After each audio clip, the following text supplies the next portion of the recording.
In 1833, the British government, influenced by humanitarian, economic, political, and other considerations, decided to make slavery illegal throughout the British Empire with effect from 1st August 1834.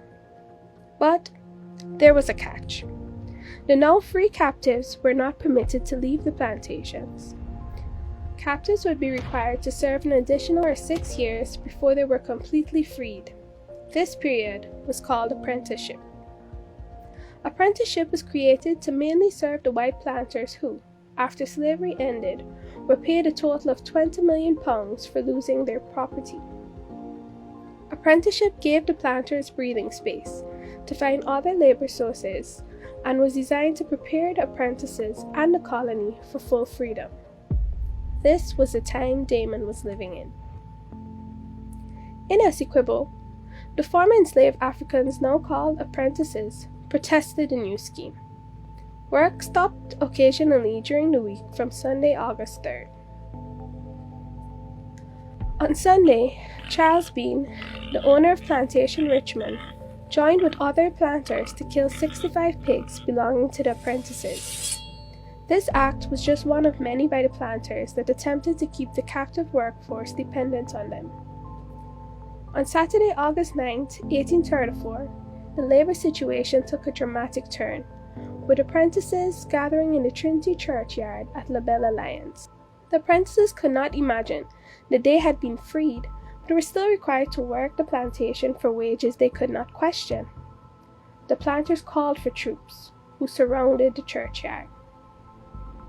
Damon, who was an apprentice at Richmond, along with other apprentices, raised a white flag with a black cross through it as a symbol of their freedom and independence.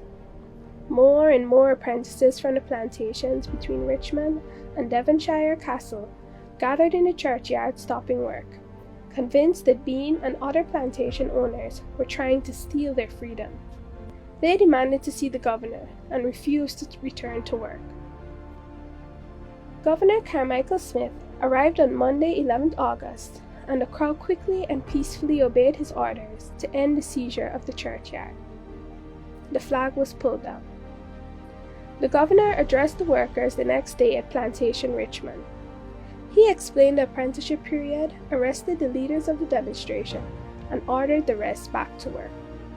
Damon, by this time, was being referred to as the captain, and hence leader of the unrest.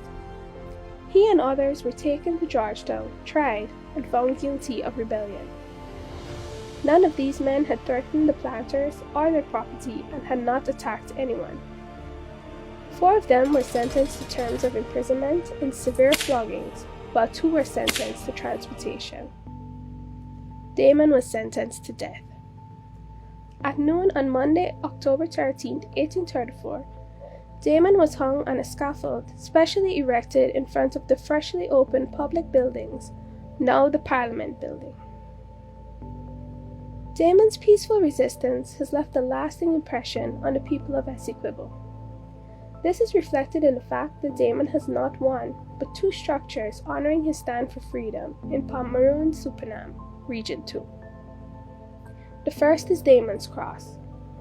Damon's Cross is located in the La Belle Alliance Cemetery.